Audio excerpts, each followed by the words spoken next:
vemos que a princípio a situação era complicada apenas para quem? Para o rato. Mas não se esqueça que aonde há uma ratoeira armada, todos correm perigo. Às vezes aquilo que aparentemente não tem nada a ver com você hoje, amanhã pode ter. E olha o que a Bíblia nos orienta. Não olhe cada um somente para o que é seu, mas cada qual também para o que é do outro. Não olhe só para o seu problema. Não olhe só para as suas dificuldades. Olhe também particularmente para o que é do outro, porque muitas vezes é o que Deus está esperando de nós. Enquanto nós estamos cuidando do outro, Deus vem cuidar de nós. Enquanto nós estamos prestando uma solidariedade para o outro, Deus vem trabalhar em nosso favor. É assim que funciona, esta é a regra de ouro. Tudo aquilo que queres, você que os outros te façam, fazei-lo você também aos outros. Mas não espere as pessoas fazer para você. Não espere ser bem tratado para tratar bem. Não espere ser bem recebido para receber bem. Não espere ser cumprimentado para cumprimentar. Haja conforme você gostaria que agissem com você, independente de como as pessoas estão agindo. Porque aí então, o seu esforço será depositado diante de Deus e é Ele quem vai atender a sua necessidade. Deus vai usar aí então as outras pessoas para te abençoar. Só que o primeiro passo nós precisamos dar, isto é inevitável. A Bíblia continua dizendo neste versículo que esta é a lei e os profetas. O cumprimento da lei e dos profetas se dá mediante a lei do amor. Nós vemos isso em Mateus 5, do 38 ao 48. Olha o que a Bíblia diz. Mateus 5, do 38 ao 48, o próprio Jesus dizendo: ouvistes que foi dito, olho por olho e dente por dente. Eu, porém, vos digo que não resistais ao mal, mas se qualquer te bater na face direita, ofereça-lhe também a outra. E ao que quiser pleitear contigo e tirar-lhe a vestimenta, larga-lhe também a capa. E se qualquer te obrigar a caminhar com ele 1 milha, vá com ele 2. Dá a quem te pedir, e não te desvie daquele que quiser que lhe empreste. Ouvistes o que foi dito? Amarás o teu próximo e aborrecerás o teu inimigo. Eu, porém, vos digo, amai a vossos inimigos, bendizei os que vos amaldiçoam, fazei bem aos que vos odeiam e orai pelos que vos maltratam e vos perseguem, para que sejais filhos de Deus Pai que está nos céus, porque Deus faz o sol se levantar sobre os maus e os bons, e a chuva desce sobre os justos e os injustos. Pois se amardes os que vos amam, que galardão tereis? Não fazem os publicanos também o mesmo? E se saudardes unicamente os vossos irmãos, que fazes demais? Não fazem os publicanos também assim? Sede vós, pois, perfeitos, como perfeito é o vosso Pai que está nos céus. É esta a lição que Deus nos ensina. Se alguém te ofendeu, não ofenda. Se alguém se levantou contra você, não se levante contra ele. A Bíblia diz que o cuidado de Deus é comigo, é com você, mas também é com os injustos. O sol nasce sobre os justos e sobre os injustos. A chuva cai sobre o bom e sobre o mal. Porém, haverá um tempo aonde será separado o joio do trigo. E é neste tempo, é neste período que nós seremos privilegiados. Por enquanto, Deus olha para todos nós de forma igual e requer de mim e de você que nós possamos ir, como diz aqui, e orar por aqueles que nos perseguem, para que eles também possam ser salvos, para que eles também possam morar comigo e com você no céu, juntamente com Jesus Cristo, amém?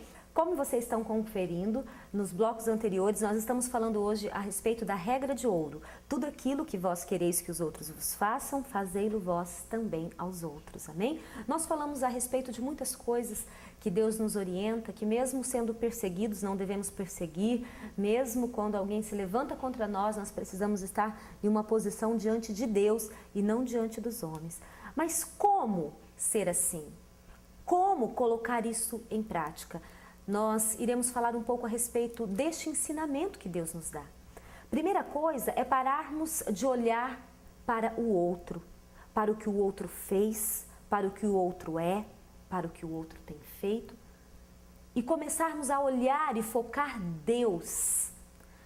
Nós precisamos deixar de olhar para nós mesmos e estarmos fascinados por nós mesmos, e precisamos estar focados e fascinados em Deus. A partir do momento que a nossa fascinação, que o nosso amor está voltado para Deus, os nossos olhos estão voltados para Deus, o nosso eu já não nos perturba mais. O que a outra pessoa tem feito contra nós já não nos incomoda tanto. Porque o nosso olhar está voltado para Deus. É Ele o nosso foco. A Bíblia diz em Mateus: se seu irmão pecar contra você, vá a sós com ele e mostre-lhe o erro. Se ele o ouvir, você ganhou o seu irmão.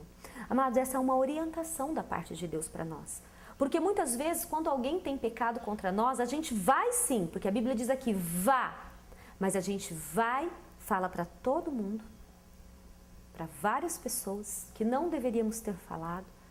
Comentamos coisas que não deveríamos ter comentado, porque estamos feridos, porque estamos magoados, porque estamos decepcionados. Muitas vezes nos achamos no direito de comentar com outras pessoas. Não é esta a orientação que Deus nos dá. A Bíblia diz, vá e a sós com ele. Você vai conversar. Você vai falar, olha meu irmão, olha meu amigo, você falou isso, você fez isso me entristeceu, eu gostaria que isso não continuasse. Esta é uma orientação, a Bíblia nos dá orientação, ela nos ensina. A Bíblia também diz que nós precisamos tomar iniciativa. Vá, tome a iniciativa, não fique esperando, não fique falando, não fique comentando, vá e resolva. Trabalhe com base no mal que o outro experimentou e não nos motivos. Muitas vezes a gente fica pensando nos motivos, né? Ai, por quê? Para quê? Como? Não.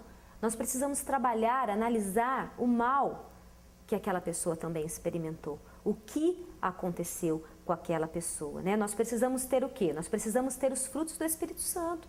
Nós precisamos ter paz, amor, longanimidade, domínio próprio, mansidão, para resolver os conflitos que aparecem diante de nós em muitas situações.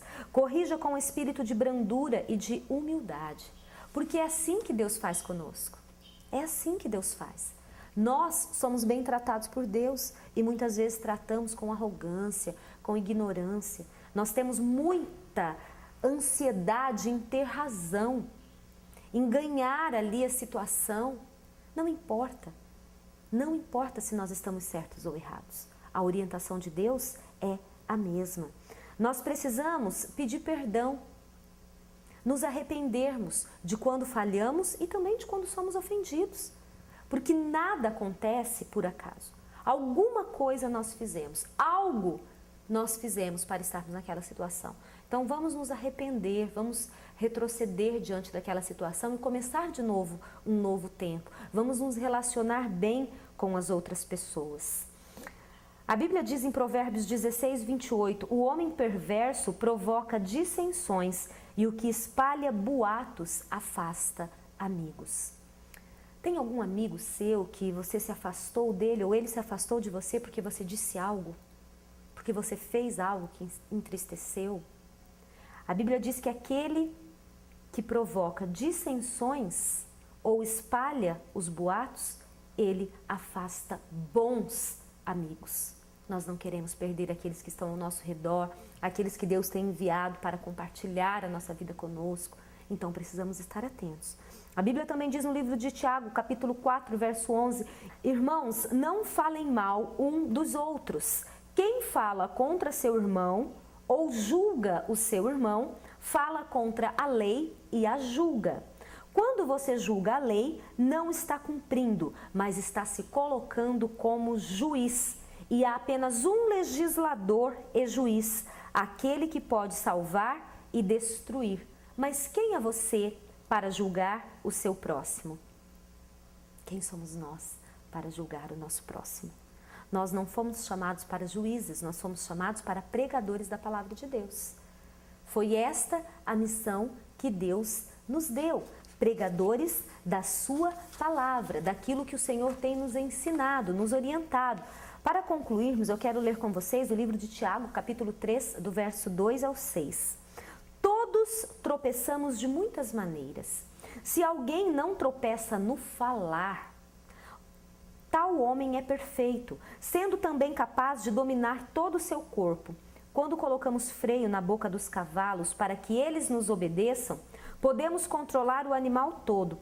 Tomem também como exemplo os navios. Embora sejam tão grandes e impelidos por fortes ventos, são dirigidos por um leme muito pequeno, conforme a vontade do piloto.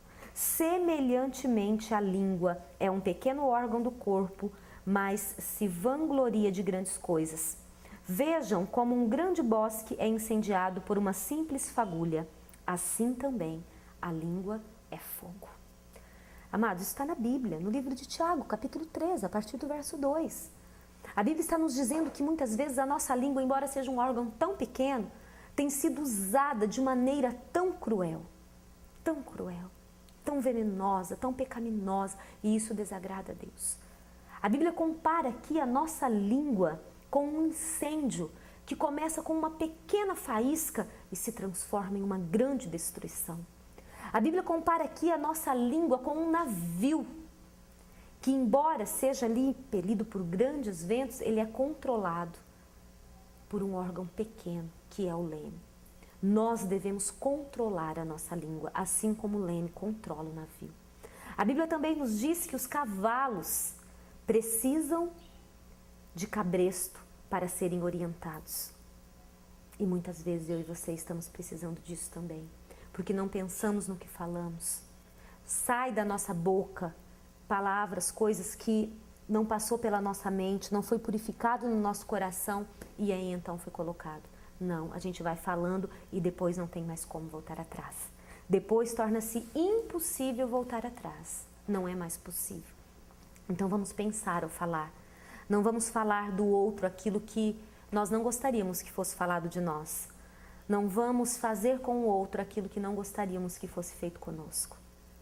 Vamos amar mesmo os que não nos amam. Vamos respeitar mesmo aqueles que faltaram com respeito conosco. E vamos caminhar de mãos dadas com Jesus, porque Ele é o nosso maior exemplo. Ele é o nosso maior exemplo. Amém? Graças a Deus por isso, que Deus possa te abençoar, que Deus possa encher o seu coração com esta palavra, que você consiga colocá-la em prática, que você consiga, que nós possamos conseguir isso, pensar todas as vezes o que eu gostaria que fosse feito para mim, eu farei para o outro. Amém? Que Deus te abençoe, que você tenha aí uma semana de vitória, em nome de Jesus, que a sua família seja tremendamente abençoada, que os seus sonhos sejam restaurados e realizados por Deus. Amém? Quero agradecer aqui a Fernanda Lima, Cabelos e Cia, também a Cláudia Bijutes, todos os nossos colaboradores, que Deus venha abençoá-los, prosperá-los tremendamente. Este é o desejo do nosso coração e sabemos que o Senhor os levantou para abençoar a nossa programação e com certeza vai guardá-los, protegê-los e abençoá-los. Amém? Fiquem todos com Deus. Na próxima semana estaremos de volta, neste mesmo horário, sexta-feira, a partir das 20 horas. Até lá!